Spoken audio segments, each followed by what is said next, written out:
Bienvenidos, bienvenidas a la charla de teoría rolera. Para mí es un placer presentar hoy, en primer lugar, a Patricia Buigues Rea. Es un honor presentar a una licenciada en psicología, tiene un máster en hipnosis terapéutica. Es una divulgadora española de rol, de las más conocidas y con más éxito en Twitch y YouTube. Es la autora de 2 novelas conectadas entre sí, Espinas Plateada y Sueño de Abaddon y Espina Plateada y Bosque de los Susurros. Ha participado en el libro de relatos Más guerreras, menos princesas y está ahora mismo en proceso de publicación de Abaddon, entre otras cosas. ¿Qué tal estás, Patricia? Gracias por venir a Unés. Bienvenida ya a la Sergio. Tremenda presentación, muchas gracias de verdad por invitarme y encantada de estar, porque vaya titanes hay aquí, no por nada. En segundo lugar, y no por eso menos importante, tenemos a Mireia Machancosas López, historiadora y doctora en arqueología, autora de juegos como Sección Oculta, numerosas aventuras en diferentes juegos, escribe teoría rolera en un blog llamado La Mirada de la Gorgona, cuyos artículos se han recopilado recientemente en un volumen, supongo seleccionado por tantos años escribimos, llamado Hablamos de Rol. También lleva 15 años creando roles en vivo, entre otras producciones que hace desde las producciones Gorgona. Bienvenida, Avilés. Pues muchas gracias y nada, encantadísima de estar súper bien acompañada y muchas gracias a todo el apoyo del público, madre mía, que además hay un montón de gente fuera, estamos abrumados aquí hoy. Y luego tenemos a Silvio. Silvio es un autor prolífero. Llevo ensayándolo un mes, lo de prolífero. El año pasado se me atascó. Soporífero. Sí. Ha escrito muchas obras, también otras publicadas. Ha escrito como Nieblas de Xi'an, Aventuras Victorianas, Cuando la muerte nos lleve a todos, Robota, un juego de ciencia ficción, un libro sobre teoría rolera de técnicas, consejos y trucos para jugar al rol, la aventura autojugable de Guamache, y lleva escribiendo teoría rolera y todas sus reflexiones en un blog desde el 2015 llamado La Semilla del Cacao. Bienvenido a Andrés, bienvenido a Census. Muchas gracias. Pues igual, estoy abrumado y después de escucharlas a ellas, pienso, hostia, yo solo puedo palmeras. Yo qué hago aquí con estas 2 titanas. Ostras. Eres el pastor de los bosques, tío. No, tiene que haber de todo. Vamos a hablar de narratología. Está complicado el título, no sé quién la ha puesto. Ludología y patologías. Vamos a empezar a hablar cómo se puede potenciar la narrativa a la hora de diseñar un juego de rol. Venga, señor de teoría rolera, adelante. ¡Bola curva! Estate la guarda. Cuento con ello. Como decía Paul Wichita. No, ¿me podría repetir la pregunta? Sí, ¿cómo podríamos podar una palmera de... ¿Cómo podríamos potenciar la narrativa a la hora de crear un juego de rol? Espero no equivocarme, pero prácticamente todo en el juego de rol es narrativa. Entonces, depende de lo que quieras potenciar. ¿Qué tipo de narrativa quieras potenciar? Sería más una clave, ¿no? Si quieres potenciar una narrativa dependiente de una historia, estás creando un argumento y es un poco indistinto qué personajes jueguen ese argumento. Si quieres potenciar una narrativa donde los personajes y su trasfondo se conecten con la historia, tienes que diseñar buenos trasfondos para que tengan un gancho fuerte, que tengan fuertes motivaciones, que sea interesante explorar los personajes, explorar sus flashbacks, su pasado, los vínculos entre ellos, y hay muchos recursos para hacer esto. Solo en recursos de cómo vincular a personajes con una historia, tendríamos para una charla larga, guapa, para poner ejemplos. Entonces, ostras, ¿cómo hacerlo? Quizás si hablamos de diseño, un punto muy interesante es que te preguntes en base a qué estás diseñando, qué estás tomando como modelo. Si estás tomando historias de exploración de localizaciones donde el trasfondo de los personajes no es muy interesante, igual merece la pena que te pongas a pensar cómo articular las emociones que transmite el lugar, la vista, el oído, el gusto, el tacto, las experiencias, el sentido, la coherencia de la historia del propio lugar. O sea, ¿qué ha pasado aquí? Si es una localización vacía, si tiene una historia que contar, y si nada de todo esto te interesa, si sencillamente es un laberinto de puzzles con monstruos y el desafío es para los jugadores y no tanto para los personajes, entonces digamos que la narrativa emergente baja mucho. Entonces, si quieres potenciar una narrativa que conecta la historia del jugador con la historia del personaje, con la historia del argumento, tienes que saber qué es lo que quieres hacer, y con esto ya. Perdóname, Siri, perdóname, pero es que he visto la oportunidad y no me he podido resistir. A ver, yo realmente poco más puedo añadir. Debo decir que teoría rolera yo poquito, yo vengo aquí a dar mi opinión sobre lo que hago, porque total, no puedo aportar mucho más. Pero vaya, es que lo que has dicho, tal cual. Yo, por ejemplo, para potenciar la narrativa sí que intento mucho centrarme en lo que necesitan los personajes, pensando como si fueran personas reales, quizá porque como soy psicóloga intento llevarme las cosas a mi terreno y potenciar mucho una narrativa de evolución de personaje. Además, también utilizo esto para enganchar un poco a mis jugadoras, porque normalmente mis propias narrativas a lo mejor no se les hacen tan interesantes y por lo tanto llevarme el desarrollo de sus personajes, de lo que necesitan, esa evolución, integrar todo eso, su propia narrativa con la mía que yo traigo, a mí normalmente me funciona muy bien y como que potencio mucho más el que quieran enterarse ellas de mi propia narrativa explorando a través de las suyas, de la evolución de sus personajes. Entonces a mí eso, por ejemplo, me funciona muy bien. Pues yo vengo a llevarles un poco la contraria. Dale. Bien. No, a ver, eso está todo muy bien, pero sería lo mismo que harías en una novela. Y creo que el rol tiene una herramienta fundamental, que es el sistema de juego. Y parece mentira que en una respuesta de cómo podemos fomentar la narratología, no hayáis nombrado el sistema de juego. O sea, no, da igual, pero no da igual. Hay sistemas que navegan hacia lo que quieres narrar y sistemas que no. Y por lo que ha dicho Sirio, y ahí estoy de acuerdo, ¿no? ¿Qué historia quieres contar? Para mí elegir qué sistema me permite contar la historia, me permite contarla mejor. Si yo quiero dejar unas pinceladas y hacer que la narrativa sea emergente entre todos los jugadores, voy a elegir un sistema de juego que me lo permite. Y ahí, por ejemplo, para mí la estrella es Trueque. Trueque es un juego de Pepe Pedraz, que vino de invitado otros años aquí, y es un juego que hace la narrativa emergente preciosa. ¿Cómo? Tiene puntos que se gastan, los jugadores tienen una manera mecánica de meterla, porque está muy bien, si todos somos narradores, o meterla, y el storytelling a mí me encanta, pero el poder mecanizarla está bien, y yo creo que cuando buscamos desde el punto de vista de un diseñador de juegos, y no tanto igual desde el punto de vista del máster, es muy importante ver qué cosas de mi sistema de juego están apoyando el tipo de narración que estoy haciendo. Y para mí eso es fundamental. Y creo que, por ejemplo, tú lo haces. Tú ahora en Adome, cuando has metido el éxtasis, has metido toda esa mecánica de éxtasis, lo que has hecho es mecanizar las sensaciones que estabas haciendo hasta ahora de una manera más narrativa. Y lo has hecho directamente. Entonces, no es que no lo hagas, es que, pues, eso, que a veces nos olvidamos, ¿no? Que tenemos ahí más herramientas que no solo lo que creamos como historia detrás. Y ya está. ¿Qué impacto tiene la accesibilidad de las reglas a la inclusión de nuevos jugadores en el juego? La manera de que haga que sea más accesible para que otros tipos de personas vengan a jugar a juegos de rol. Venga, me animo yo. A ver, el tema, yo siempre he pensado que si el juego de rol, el sistema de rol te motiva, porque claro, yo siempre he pensado mucho o lo primero que he pensado es qué ambientación tiene, porque eso a mí lo que más me llama la atención. Si la ambientación me motiva lo suficiente, me meto de cabeza y ya iré viendo las reglas como pueda, pero sí que es cierto que a lo mejor jugadores que sean novatos, si las reglas, digamos, pueden ir introduciéndose como de una manera modular, vamos a decir, que no te haga falta estudiarte todo el manual de buenas a primeras para poder empezar. Si el sistema a la hora de crear la primera hoja de personaje, la ficha de personaje, también es un poco más amable, pues también es una introducción un poco más sencilla.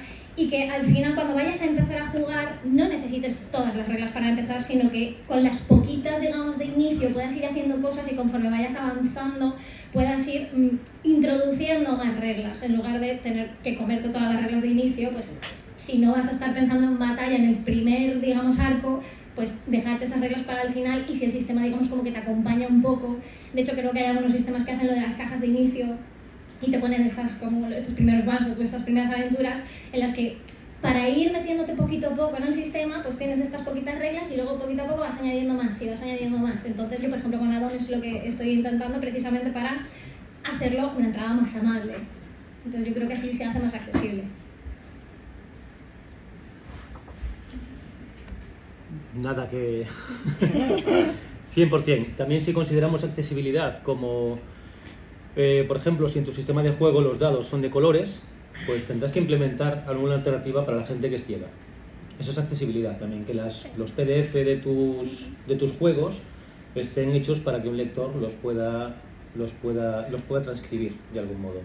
Pues la accesibilidad, digamos que tiene esa otra forma de verlo, que es cómo puedes hacer que sea lo más amplio, lo más abierto y lo más cómodo y agradable para toda la persona que se acerca. Más allá de ese pequeño matiz, al 100% contigo. Es verdad que antes, cuando teníamos tiempo, los chavales éramos jovencitos, nos podíamos fumar libros que tenían 200 páginas de reglas, no entender nada y esto no era un obstáculo para jugar. No sé hasta qué punto, yo no tengo percepción para saber si la juventud de hoy en día no tiene porque 30 segundos de atención por TikTok y todas estas cosas que se dicen, no lo sé, me siento lejos como para entenderlo. Sí entiendo que a la gente que somos más viejunos, es verdad que si no tenemos tiempo, porque muchas veces pensamos en que venga gente nueva a jugar a rol y pensamos en chavales de 14, chavalas de 16 y 18, hay mucha gente que empieza a jugar a rol con 40 y esa gente es verdad que las reglas sean ligeras, que haya una curva de entrada de aprendizaje ligera para entrar es muy bueno, que no sean reglas súper complicadas, hipermecanizaciones, sí, estoy totalmente de acuerdo, pero siempre habrá gente que tenga tiempo y lo que le gusta en la experiencia son las 300 hojas, 200 de reglas y lo disfruta mucho, entonces igual para esta gente un libro de reglas finos se queda con sensación de es que eso no, me faltan cosas, Yo no puedo añadir mucho más que animar a la gente a encontrar el juego que vaya a su estilo. O sea, creo que la barrera de accesibilidad al margen de las cosas físicas, que hay que tenerlas muy en cuenta, es que hay sistemas prácticamente anuméricos para la gente que le cuesta calcular. Yo entiendo, hay mucha gente que dice, es que a mí lo del rol, esto de yo ahora tiro y le tengo que sumar característica y le tengo que sumar habilidad. ¿Y esto en qué punto de esta ficha de 500 estos y multiplico y divido los que hemos jugado a Anima? Es que te he oído esta mañana, me he sentido muy así, yo también fui jugadora de Anima muchos años, debe ser la valencianidad, ¿verdad? Madre mía, era un esfuerzo mental y luego coges Polymorph que tienes una tirada y tienes tú mismo dados o tienes un dado y comparas con una estrella, un 4, esto era el 4, ya he sacado, fin de la flotabilidad, ¿no? Entonces encontrar el sistema que te vaya a pillar tú mismo creo que es la barrera de entrada mayor que puedes eliminar. Esta mecánica me gusta y este mundo me gusta. ¿De qué manera los juegos de rol pueden servir como herramienta para la socialización y la construcción de una comunidad? Suena todo muy pedante porque nos dijeron que íbamos a ir a la zona universitaria o no sé qué, no sé cuánto, y preparé las preguntas así lo más intelectual posible, pero lo que vengo a decir es... Bueno, ya lo tengo. ¿La pregunta era? ¿De qué manera los juegos de rol sirven como de herramienta para socializar, para alguien que le cuesta socializar o para hacer una comunidad? A ver, es que yo creo que como cualquier actividad que hagas en grupo, o sea, realmente el rol es juntarte con gente, te obliga a socializar sí o sí. Otra cosa es que te animes a acercarte a una mesa, a que no conozcas a lo mejor a nadie y a lo mejor piensas, me cuesta hacer amigos, me voy a meter en una mesa de rol. Yo entiendo que tira para atrás. A mí personalmente, si no conozco a la gente que hay en la mesa, no me animo demasiado porque me siento vulnerable y entiendo que haya gente que se sienta vulnerable porque al final es mostrarte en un entorno que no conoces mucho, al final has salido de tu zona de confort, siempre da un poquito de susto, pero es ideal, o sea, realmente es un método ideal si te animas a probarlo y tienes claro que puedes comunicar lo que quieres, lo que necesitas y demás. Me parece estupendo porque estás en el entorno de la ficción. Si al final cuando te metes ahí eres capaz de saber y de entender que no vas a meter la pata tú, sino que va a ser tu personaje, que puedes ir haciendo pruebas, que no pasa nada, que no es la vida real como tal, puedes animarte a lo mejor a probar determinadas cosas con la excusa un poco, ¿no? De que estás jugando a rol. Y es que al ser una actividad que obligatoriamente le tienes que hacer con más gente, es que a mí me parece ideal, por supuesto, es que es una actividad social en sí misma. Vamos, yo es que lo pondría obligatorio, que todo el mundo jugara a rol y lo probara, porque es que además es muy divertido. Y cuando socializas divirtiéndote, es que, vamos, a mí me gusta mucho el rol. O sea, es que probadlo si no lo habéis hecho. ¿Qué más se puede decir? O sea, yo vengo aquí a hablar de mi libro en el sentido, así que voy a decir que en el rol en mesa se hace, en el rol en vivo ya os cagáis lorito, ¿eh?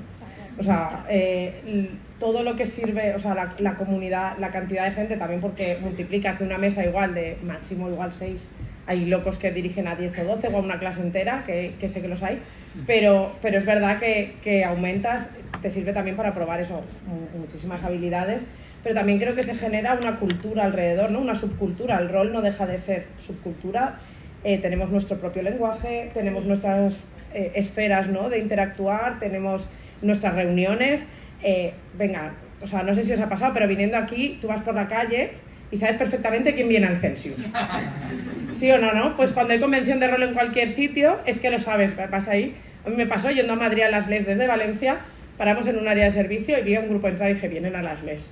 De aquí, 3 horas después, efectivamente, ese grupo entrando por el mismo sitio que estaba entrando yo. Es que, clavado, ¿no? ¿Por qué? Porque tenemos un código de vestimenta, aunque no lo pensemos, una manera de hablar, una manera de relacionarnos, ¿no? Y eso es crear comunidad. Y luego, además, bueno, creo que con Internet y cosas como Amor del Otro Mundo lo demuestran, la comunidad que se genera también online alrededor de las emisiones, que además tienen sus propias culturas, que tienen su propia forma de interactuar. Entonces, creo que además de la mesa en la que formas parte, creo que el rol nos está aportando muchísimo a nivel comunidad, más allá de tu mesa, ¿no? Tú ves a otro rolero y al cabo de un rato ya estás hablando de cosas. Las batallitas salen solas, ¿no? Y creo que es muy bonito también.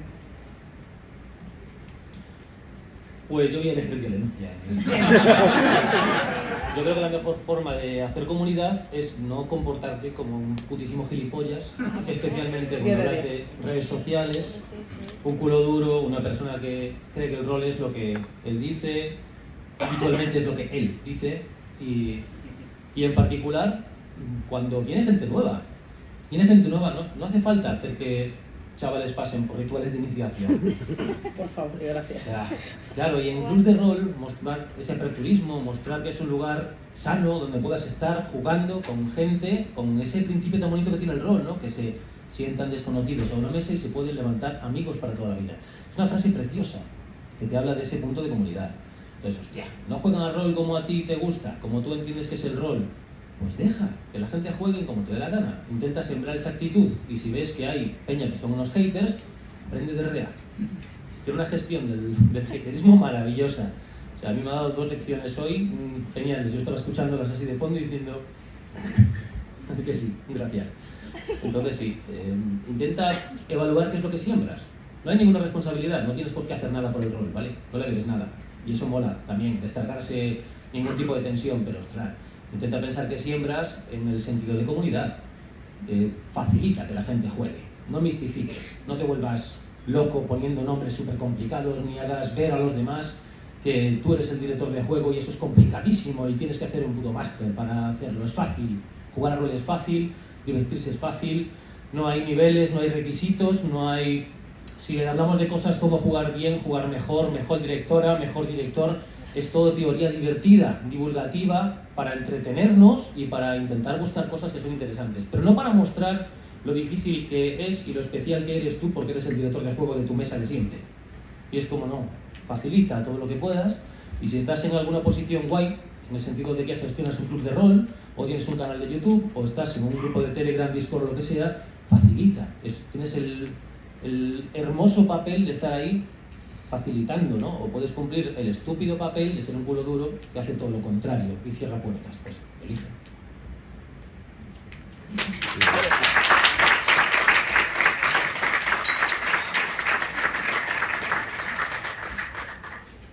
¿Cómo se puede utilizar la narrativa para abordar temas complejos, delicados a la hora de jugar a rol?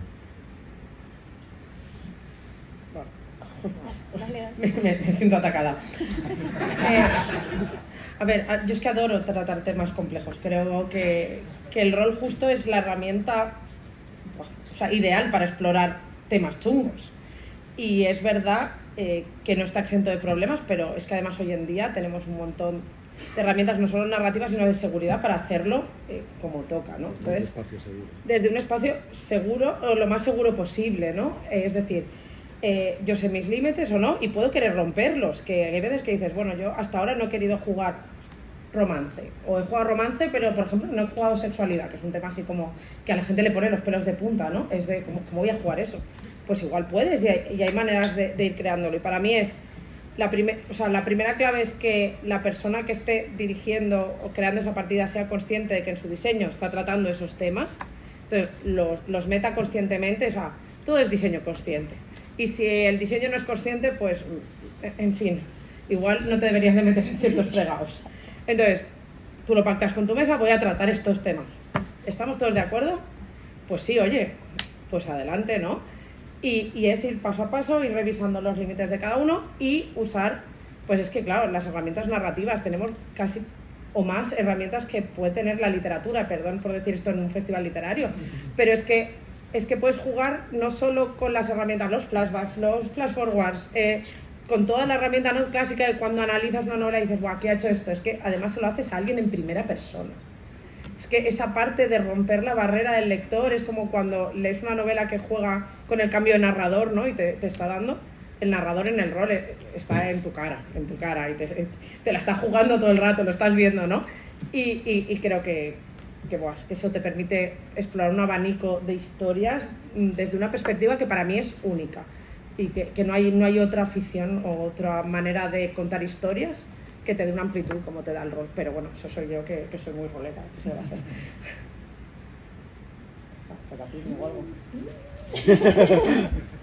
Es que en realidad estaba hablando Mireia y estaba pensando, soy yo literal, o sea, me encanta explorar el drama, me encanta explorar estos temas, precisamente lo que decía un poco al principio, es un entorno de ficción y te puedes permitir el explorar determinadas cosas que no lo harías bajo ninguna circunstancia. Pero también hay que tener lo que decía Mireia, conciencia y responsabilidad, porque determinados temas, si como director o directora del juego los quieres explorar, yo intentaría informarme lo máximo posible, el intentar tratarlo desde una perspectiva de mucha responsabilidad, de mucho cuidado, de tener delicadeza, porque si va a ser un tema complicado, vas a hacer que los demás sientan emociones muy intensas y tienes que ser consciente de que esas cosas que digas van a impactar, y si estáis buscando eso en una sesión cero, o ir revisando sus límites constantemente, y eso es lo que queréis, también tened en cuenta que esas emociones van a salir y que esas son las emociones que esperáis y que hay que estar preparados para que esas emociones incluso sobrepasen lo que habéis pensado en un principio que podría suceder, pero de nuevo, las herramientas de seguridad, el poderlo hablar, el poderlo comunicar. Y claro, es que a mí me parece una herramienta ideal, el poder explorar ese tipo de emociones que de hecho a lo mejor en tu vida real no te atreves a explorar. Yo creo que hay muchas personas que se niegan a sentir determinadas emociones o que incluso enmascaran emociones con otras, no se permiten estar tristes y por lo tanto les sale enfadarse en lugar de estar tristes.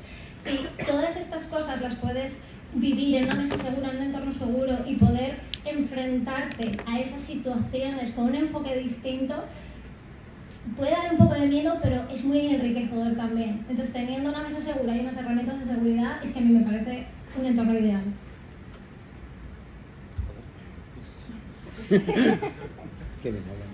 ¿Me puedes repetir la pregunta?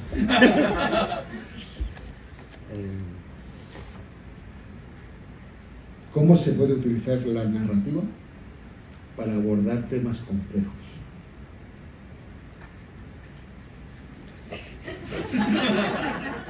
Sí, gracias. Puedes Sí. pasar, es decir, oye, que... Sí, creo que no hace falta que diga mucho más. Las dos lo han completado fantástico. Lo que decía antes Mireia, incluyamos en el concepto narrativa mecánica. Entonces, ¿cómo introduces la mecánica para temas complejos sociales, para crear un diseño específico? En el juego de rol del Reino de la Nada interpretas a vagabundos que son invisibles a la sociedad y tienen que reconstruir cómo cayeron en esa espiral de olvido de su anterior identidad. Deben reconstruirlo en un mundo lleno de fantasía, donde hay ciertos elementos muy interesantes que están todos orientados a tener la misma experiencia. La sociedad te ha olvidado e ignorado, tu actualidad no es importante, vives en una vida de miseria, salir de ella es dificilísimo, no hay ascensor de clase. Entonces, Es como, hostia, qué bonito que este juego enfoque algo tan duro como una experiencia de estar en la calle al punto de no recordar cómo lo ha hecho. Eso implica un trabajo de diseño de la hostia. Y eso es muy guay. En el reino de la nada tiras monedas dentro de una lata. Y con eso representas la calderilla de esa situación de homeless, de vagabundo, ¿no? Ostras, ¿quieres hacer algo así? Yo diría, busca a ver si hay juegos primero que lo han mecanizado y lo han pensado. Y después todo lo que han dicho ellas es, vamos, no puedo quitar nada. Es perfecto. ¿Cómo influye el lenguaje en la narración, la inmersión y la atmósfera de una partida? Sé que alguna le hace ilusión esta pregunta. Pues ya sigo yo. El lenguaje es con lo que jugamos. La mayor herramienta que tenemos son palabras. Nos sentamos durante horas a compartir un montón de palabras. Entonces, el lenguaje es fundamental, pero no solo está el lenguaje. Si somos un grupo de amigos que llevamos jugando toda la vida, hay un montón de cosas que se comunican con miradas. Con solo una media sonrisa y ya sabes de qué va. Entonces, el lenguaje, por decirlo de otra forma, incluyamos el lenguaje no verbal y un lenguaje que está relacionado con la amistad, con la experiencia y el conocimiento mutuo.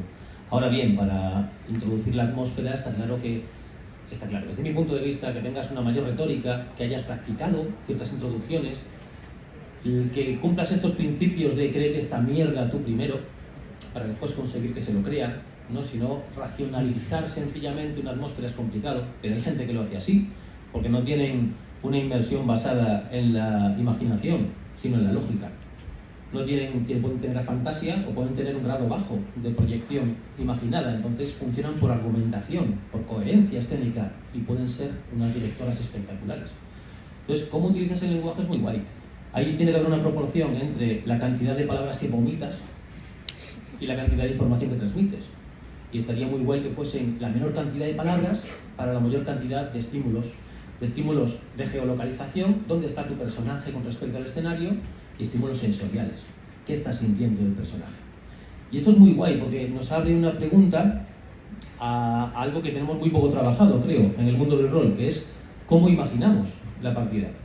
Estamos sentadas 4 personas en una mesa y por lo que he visto, es muy infrecuente que un grupo de juego hablen entre ellos sobre cómo cada uno imagina.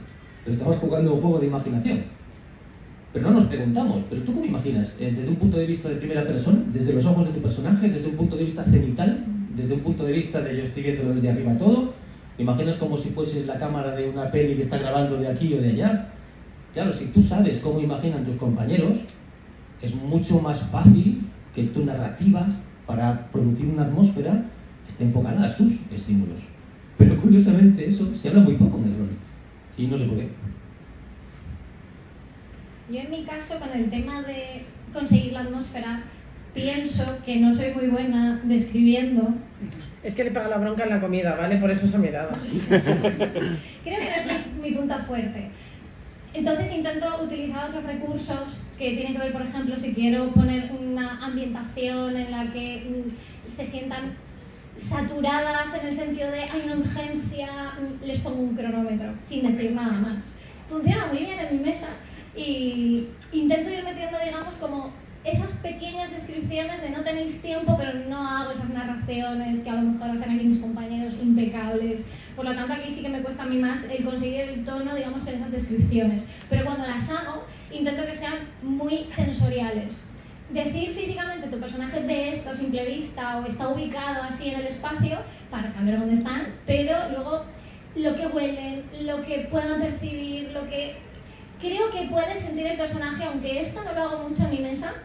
No me gusta demasiado decirle a las jugadoras tu personaje siente X o Y, quizá por mi estilo dirigiendo o por el propio manual que estoy escribiendo que va de emociones. Es como que siempre intento que sean ellas las que narran cómo se sienten sus personajes, cómo lo están viviendo, preguntar mucho qué es lo que piensan sus personajes. Y creo que ellas, de esta manera, a mi mesa, es cuando ponen el tono, cuando se paran un momento, salen un poco de estar interpretando constantemente y piensan cómo se siente el personaje, lo narran y a mí eso ya me da información para poder establecer este tono, pues con estas descripciones que intento que sean más sensoriales, pero no son demasiadas. dame un tip o algo para hacer una mejor, sí. Yo, el que tiene los consejos en su libro es él, ¿eh? Yo solo suelto perorata. No, pero he de decir que, por ejemplo, a mí en esto me ayudó mucho leer el libro de Sirio, y esto así suena peloteo, pero que tenga los consejos como tan estructurados. Yo hay algunos que digo, esto no lo metería en mi mesa, ni loca, a mí no me funciona, ¿no? Pero ver que otra persona lo tiene y lo usa, o sea, esa herramienta también me sirvió mucho, y de color tiene un montón súper interesantes, por eso también lo de soltarle la respuesta, ¿no? Creo que Sirio, dando por las partidas este quiz, y es que coges justo el punto, ¿no? O al menos para mí. Pero creo que lo que has dicho de meter otros sentidos, que no solo sea la vista, ¿no? Que a veces es como hincapié en la vista. Saber si te ayuda o te resta tu mesa de juego tener miniaturas. Porque las miniaturas, para que le gusta la parte de juego de mesa, y no me entendáis mal, a mí me encanta cuando juego Dungeons ver las cosas, porque creo que es un juego diseñado para eso, ¿no? Que ayuda a tener las miniaturas porque ayuda a las áreas, entonces es cuando te puedes molar de verdad haciendo combos de hechizos, por ejemplo. Y si no las tienes, pues pierdes la parte del juego. Para eso hay juegos mejores, que a mí también me encanta jugar. Entonces, creo que dices, vale, a mi mesa, si le pongo miniaturas, ya se han salido. Ya he perdido la atmósfera. Y hay otros que sin embargo, al revés, lo que dices, ¿no? El grado de visualización. Las necesitan para saber dónde están, y si no, les cuesta demasiado. Eso es como mucha repetición. Entonces hay gente que le funciona, pues cojo una hoja y te rayo aquí. Esto es más o menos así. Y ya está. Otro que necesita como mucho. Y entonces conocerte a ti, conocerte a la mesa, te ayuda a saber qué herramientas, que no, al final no hay receta universal para nada. Entonces, si yo conozco las herramientas que existen y conozco a mi mesa, puedo elegir las herramientas que le funcionan. Me encanta que después de 2 horas en la comida ya estéis de acuerdo, porque habéis empezado un debate, unas discusiones y tal, y al final, oye, pues ha servido el cachopo, para unificar. ¿Cómo pueden las mecánicas de juego abordar y reflejar temas sociales y culturales? Antes has hecho una mención del juego de Reino de una Nada, y creo que está enfocado al juego tanto a sus mecánicas como a reflejar un tema social, que es la pobreza. ¿Creéis que los juegos en general lo tratan, esa parte de la social y cultural? ¿O cómo deberían de hacerlo? ¿Tenéis alguna idea? Me voy a meter un jardín ahora. Creo que se hace mal, pero mi percepción de los juegos en su conjunto está limitada. Yo no he leído tantos juegos como para poder tener una visión de la industria y tener una perspectiva que pueda decir, pues, ya tengo conocimiento, ya. Sin embargo, sí tengo la sensación de que la parte social en el juego la ponemos las personas. No es tan importante lo que pasa a los personajes de ficción. Ficcionar realidades sociales es muy interesante, está muy bien, pero tenemos en diseño poco en cuenta a las personas que estamos aquí sentadas. Entonces, todavía dentro del triángulo de ideas de fantasía, jugadora y personaje, el triángulo que forman interrelaciones, nos falta potenciar y experimentar la línea jugadora-personaje. Entonces, en un diseño de juego donde tú puedas decir, a la hora de construir tu hoja de personaje, si tienes menos de 2.000 euros en el banco, anota esto. Si crees que has tenido una infancia triste, anota esto. Para crear a tu personaje, que tú puedas de algún modo relacionar con más dureza en la intimidad. ¿Quién crees que eres tú? ¿Dónde te ubicas en la sociedad? Para crear un personaje con el que después entrar en la ficción, sin que sea una proyección directa. No tiene por qué ser una proyección de mí, aunque desde luego tiene parte de esto. Entonces estamos empezando a reflejar algo por lo menos, que es quién crees que eres tú dentro de la sociedad. Una especie de autopercepción que probablemente esté engañada, que veo que está así deseando. Vamos a ello. Nos quedan 2 minutos. Entonces, pues hasta aquí. Que sí, o sea, sí que se ha experimentado. Yo creo que por una parte sí que hay muchos juegos que han cogido temas sociales y los han puesto en su centro. Ayer hablé de Habidas Espadachinas, así que os lo vuelvo a poner. Creo que juega con un aspecto de la comunidad queer súper interesante, que además le da una narrativa de empoderamiento, con lo cual, en vez de regodearse en lo que ha pasado en la parte, lo que busca es empoderar, y creo que es maravilloso que haya juegos que busquen eso. Alice is Missing, por ejemplo, también hace una reflexión brutal, de una manera súper dura. Y la línea del bleed in y el bleed out, que también hemos estado hablando en la comida alto, ¿vale? Ese traspaso de emociones persona-personaje, que va en las dos direcciones, que es verdad que en rol muchas veces nos quedamos con el bleed out, ¿vale? Con las sensaciones que nos llevamos del personaje, ¿no? De, ¡buah! Es que me he quedado rayadísimo con esto que pasó en la partida, bla, bla. Y es verdad que le ponemos a veces menos el foco en dentro, pero hay experimentos brutales. Hay un juego que se llama Limbo, es un rol en vivo, destructivísimo, en el cual te hacen contestar una serie de preguntas sobre tu vida. Te dicen que por favor no las contestes desde el tú, pero claro, te hace reflexionar qué parte eres tú de ahí y qué no. Y yo conozco gente que lo ha jugado con sí mismo, pero el juego viene a ser que te has muerto y estás en el limbo. Y entonces estás allí y no sabes muy bien qué pasó, has cogido una experiencia de tu vida, es como muy onírico, ¿no? Y hay unas cintas y luego viene el máster, te da tickets de tren, tickets de tren para irte al infierno, al paraíso, ¿no? Y eso se puede negociar. Y eso se ha jugado siendo tú mismo. Y yo os dejo abierto la cantidad de bleed de reflexión personal que se puede tratar desde ese aspecto. O sea, es muy destructivo, no os lo aconsejo, pero hacerse ese hecho. Bueno, creo que hemos consumido el tiempo, hemos hecho 6 preguntas de las 60 que tenía. Sí, ya te lo habíamos dicho. Creo que vamos a necesitar venir más veces para repetir esta charla. Muchísimas gracias a todos y a todas por haber venido. Gracias a